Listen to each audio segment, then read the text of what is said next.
ఓం నమః శివాయ. ఓం నమో నారాయణాయ. కర్మ నివారణ నరదృష్టి నివారణ కాల భైరవాయ నమో నమః. ఓం కాళకాలాయ విద్మహే కాళాతీతాయ ధీమహి తన్నో నరదృష్టి నివారణ కాల భైరవ ప్రచోదయాత్. హరి ఓం.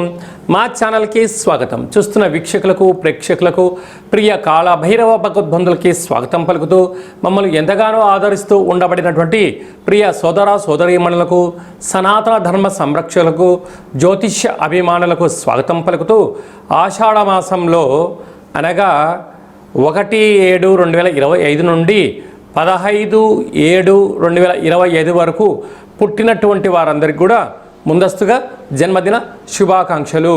గతంలో వివాహం చేసుకున్న వారికి వివాహ వార్షికోత్సవ శుభాకాంక్షలు. ద్వాదశ రాశుల్లో గ్రహ గమనాలు ఒకసారి వీక్షింపచేద్దాం.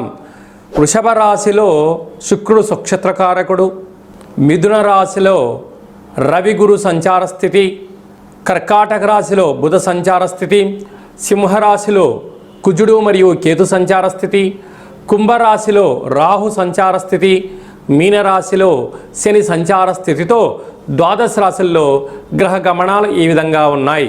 ఆషాఢ మాసం మనం అనగానే తెలంగాణ యావత్ ప్రపంచమంతను కూడా అమ్మవారిని స్మరించడం, ధ్యానించడం, బోనం కార్యక్రమాలు చేస్తూ ఉంటాం. అమ్మవారి యొక్క కృపకటాక్ష వీక్షణలు అందరిపైన చల్లగా ఉండాలని కోరుకుంటూ అన్ని ప్రాంతాలలో నివసించేటువంటి ఈ భూమండలం మీద నివసించేటువంటి అన్ని జీవరాశుల వారందరికీ కూడా, మనుషులకు, పక్షులకు, సకల ప్రాణులకందరికీ కూడా అమ్మవారి యొక్క కృపకటాక్ష వీక్షణ కలిగి ఉండాలని కోరుకుంటూ ఆశీర్వచనం. తులారాశి వారికి ఆషాఢ మాసంలో కులదేవతల యొక్క ఆశీస్సులు, గ్రామ దేవతలకు ఆశీస్సులు ఎలా పొందాలో ఈ వీడియోలో సవివరంగా సంపూర్ణంగా తెలుసుకుందాం. తులారాశిలో ఏ నక్షత్రాలు వస్తాయి అనగా చిత్తా నక్షత్రంలోని 3వ పాదం, 4వ పాదం, స్వాతి నక్షత్రంలోని 4 పాదాలు, విశాఖ నక్షత్రంలోని 1, 2, 3 పాదములు కలిపితే తులారాశి. రాశాధిపతి శుక్ర భగవానుడు. వీరికి సంతాన స్థానంలో రాహు ఉండడం వలన పిల్లల యొక్క చదువులు, పిల్లల యొక్క అభివృద్ధి, తల్లిదండ్రుల యొక్క క్షేమము, విదేశాల్లో ఉండబడిన వారి యొక్క పిల్లల యొక్క భవిష్యత్తు ఆలోచిస్తూ ఉన్నతంగా ఎదగాలని మీ కోరిక నెరవేరబోతుంది. అదే కాకుండా నూతనంగా వివాహమైన వారికి పుత్ర పుత్రిక సత్సంతానం కోసం ప్రయత్నం చేసినట్లయితే సంపూర్ణమైన విజయం మీ సొంతం అవుతుంది. 6వ స్థానంలో శని భగవాను ఉండడం వలన రుణ సమస్య, రోగ సమస్య, శత్రు సమస్య లోపల మిమ్మల్ని వెంటాడే పరిస్థితి ఉంటుంది. అంటే తల్లిగారికి ఏదవుతుందో, లేకుంటే బంధుమిత్రులకు ఏదవుతుందో, లేదా నాన్నగారికి ఏమవుతుందో అనేటువంటి ఎప్పుడు కూడా ఆందోళనకు మీరు గురయ్యే పరిస్థితి చాలా అధికంగా ఉంటుంది. కనుక ఇలాంటి కాల సమయంలో సకాలంలో తిండి, సకాలంలో నిద్ర, తగు వ్యాయామం అని ధర్మ కార్యక్రమాల్లో పాల్గొనడం వలన సకల శనిదోషం తొలగి ఐశ్వర్యానికి, ఆనందానికి మీరు దగ్గర అవుతారు.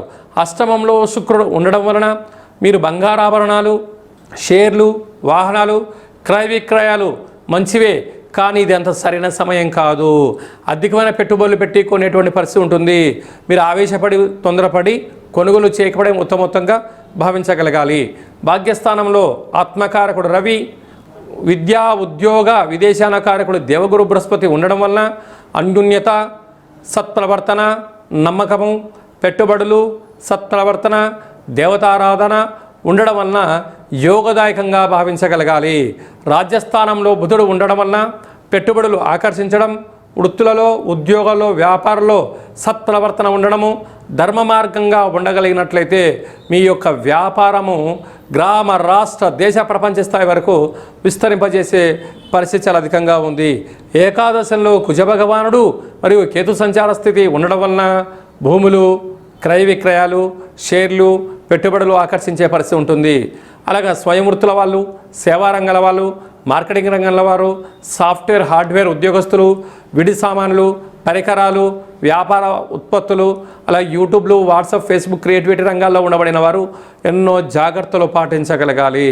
ఇలాంటి కాల సమయంలో కులదేవతల యొక్క ఆశీస్సులు, గ్రామ దేవతల యొక్క ఆశీస్సులు పొందగలగాలి అన్నట్లయితే అమ్మవారికి వీలైనంతలో తెలుపు రంగు వస్త్రాలతో సమర్పించడం, తెలుపు రంగు పువ్వులతో అర్చన చేయడం, విభూతితో అర్చన చేయించడం, పెరుగన్నంతో కూడుకున్నటువంటి పాయసంతో కూడుకున్న పదార్థాన్ని నైవేద్యంగా పెట్టి భక్తులకు ప్రసాదంగా పంచగలిగినట్లయితే రుణ సమస్య, రోగ సమస్య, అంతర్గత సమస్య, బహిర్గత సమస్యలను తొలగిపోయి మనశ్శాంతిగా ఉంటూ ఆయురారోగ్యాలన్నీను కూడా ఈ యొక్క తులారాశి వారి సొంతమవుతాయని చెప్పి కూడా గమనించాలి.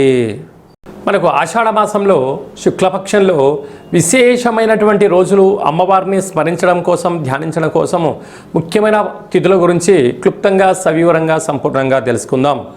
3వ తారీఖు 7వ నెల 2025 ఆషాఢ మాస శుక్లపక్ష అష్టమి గురువారము, హస్త నక్షత్రము, చిత్త నక్షత్రము.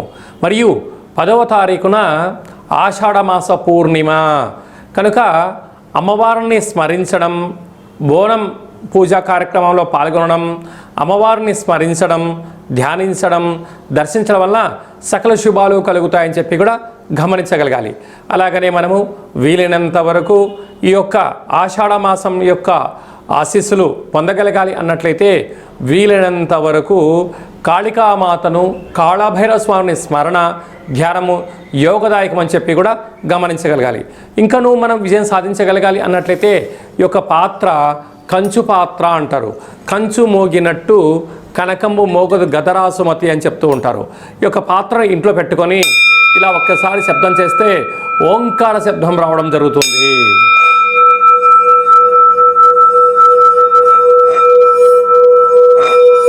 ఈ యొక్క పాత్రను ఇలా మనసులో కాళభైరవ స్వామివారిని స్మరిస్తూ తిప్పడం వలన, ఓంకార శబ్దం రావడం వలన మనిషి శరీరంలో ఉండబడిన చక్రాలు వికసింపచేసి గృహంలో ఉండబడినటువంటి జ్యేష్ఠాదేవి బయటికెళ్ళి గ్రామంలో సంచరించే లక్ష్మీదేవి గళ్ళు గళ్ళు అంటూ మన ఇంటికి రావడం జరుగుతుంది. కనుక కాళభైరవ స్వామి యొక్క అక్షయ పాత్రను ఇంట్లో ఉంచుకుందాం. అష్ట కష్టాలకు స్వస్తి పలుకుదాం, అష్టైశ్వర్యాలకు స్వాగతం పలుకుదాం అని చెప్పి గమనించాలి. ఈ అక్షయ పాత్ర మీకు కాళభైరవ స్వామి యొక్క పూజ 27 రకాల వస్తువులతో దిష్టి తీయించి మీకు పంపించడం జరుగుతుంది.